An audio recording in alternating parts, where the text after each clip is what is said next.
สบายดีข้าพเจ้าสุขสาครที่ปรึกษาการขายประกันภัยรถวันนี้เรามาอยู่กัน EP ที่09แล้ว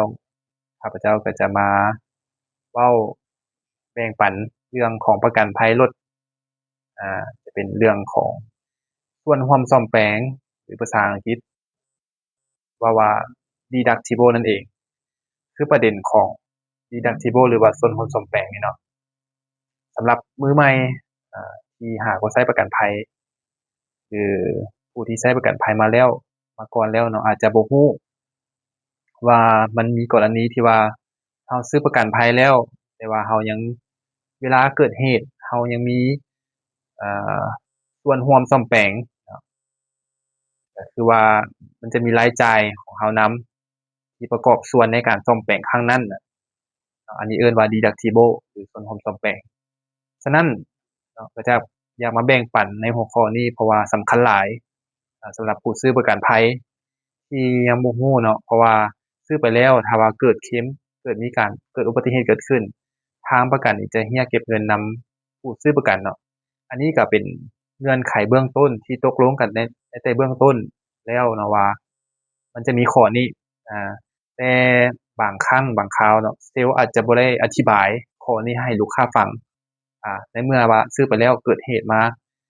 ก็อาจจะมีการโต้เถียงกันเนาะ drama อ่า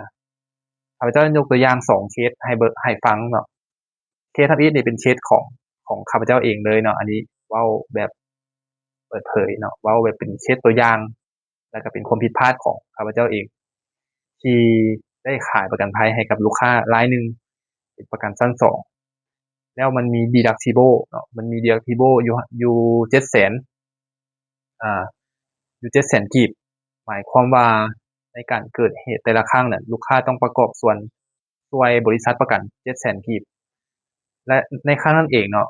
รถนั้นมีการเกิดเหตุเกิดขึ้นวงเงินคุ้มครองในแพ็กเกจนี้หั่น10ล้านกีบเนาะค่าประกันภัยหั่นเบี้ยมันหั่น1,700,000กีบต่อปีประมาณนี้เนาะแล้ววันนี้รถเกิดเหตุก็ยอดเคลมก็ประมาณ10ล้านนี่แหละแล้วบริษัทประกันเรียกเก็บนำลูกค้า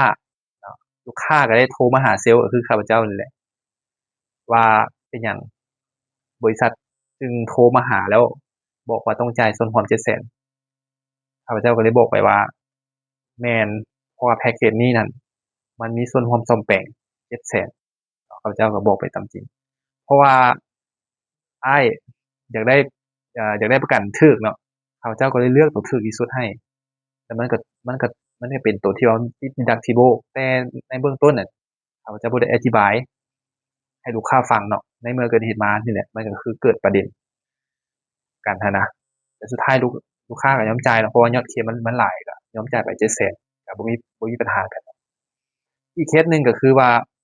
เรื่องของ deductible นะอีกเคสหนึ่งก็คือว่าเป็นการซื้อต่ำกว่าทุนยกตัวอย่างเลยเนาะรถเนี่ย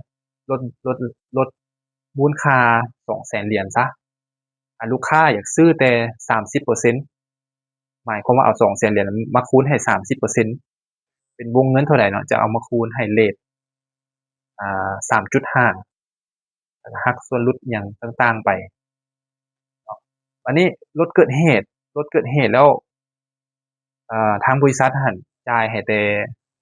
30%ที่ลูกค้าซื้อเนาะเพราะว่าถ้าลูกค้าซื้อเต็ม100น่ะมันจะมันจะมูลค่ามันจะสูงแล้วทีนี้ลูกค้าอยากได้เบี้ยต่ำๆแต่ว่าอยากได้ความคุ้มครองแบบรอบด้านนะ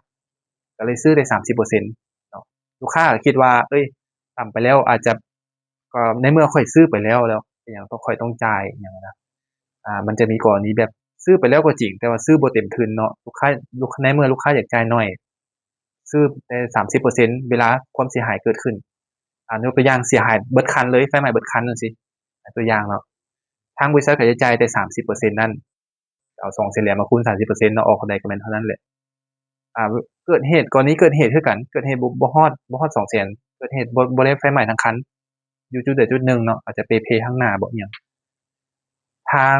บริษัทก็จะจ่ายให้แต่30%ที่ลูกค้าซื้อมาหั้นเนาะอันนี้ก็เป็นเรื่องของ deductible สำหรับผู้ซื้อประกันภัยก็ต้องควรต้องถามเซลส์เนาะเซลส์เอง